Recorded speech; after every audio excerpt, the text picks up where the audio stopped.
Sri Lanka is en route to restoring its honour as the pearl of the Indian Ocean. Once admired as the island of serendipity, in the eyes of the world community, we slowly became known as the Teardrop Island, and for a long period of 3 decades, we could not get away from this dubious sobriquet.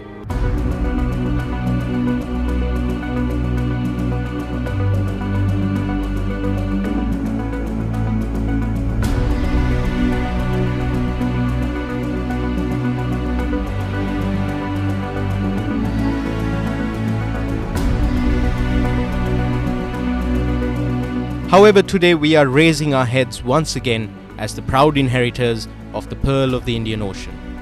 Even the most ardent critics acknowledge that there has been a transformation in Sri Lanka's international image after the change of government in January 2015.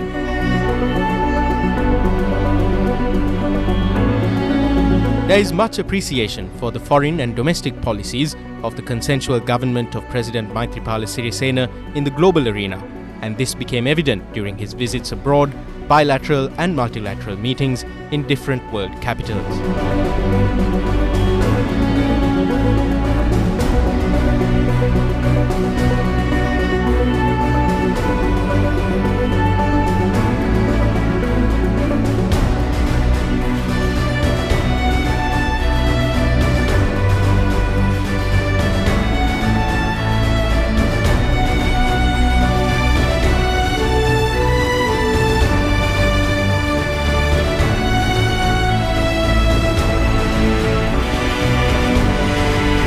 The invitation to attend the G7 Outreach Summit held in Japan last month, and how it helped to promote Sri Lanka's profile as a stable, peaceful nation that adheres to democratic practices could well be described as the zenith of the unprecedented high-profile recognition received by Sri Lanka in the past year.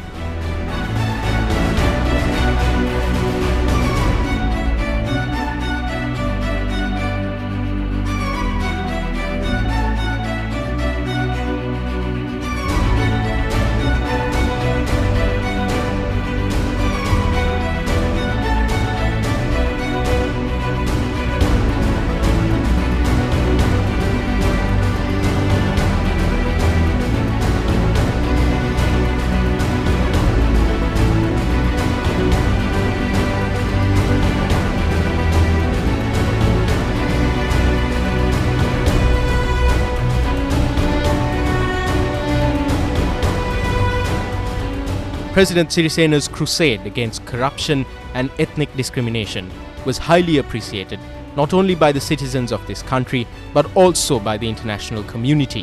When he attended the Global Anti-Corruption Summit in London last month, he was hailed as the champion of the anti-corruption crusade. Corruption is one of the factors that promote political violence and other forms of human rights abuses. Addressing the G7 Outreach Summit on the 27th of May, President Sirisena pointed out that corruption and discrimination were major factors that contribute to political violence, the withdrawal of investment, and an unstable economy. He assured a gathering of the most influential world leaders that his government's actions will bring about stability and prosperity.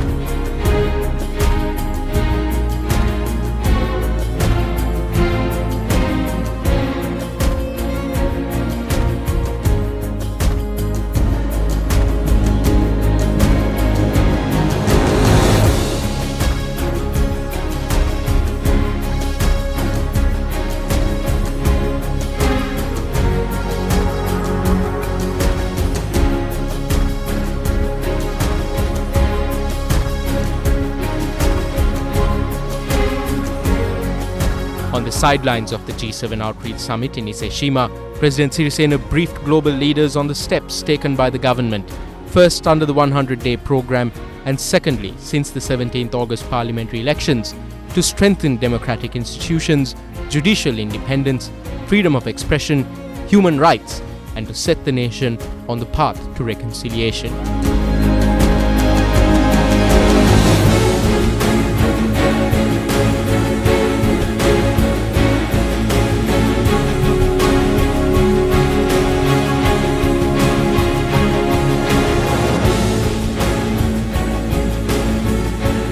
President Sirisena was warmly greeted by the leaders of the free world, from President Barack Obama on one end to the Prime Minister of New Zealand John Key at the other end of the world, as well as the leaders of Japan, China and South Asian neighbours, India, Bangladesh, Pakistan, Maldives and Bhutan, reflecting the goodwill towards Sri Lanka in the international community and proving the success of Sri Lanka's middle path foreign policy based on friendship with all nations. මාගේ රජයේ ආසියානු කේන්ද්‍රීය මැදමාවතේ විදේශ ප්‍රතිපත්තියක් වෙත වැඩි අවධානයක් යොමු කරන බව මම ප්‍රකාශ කරනවා.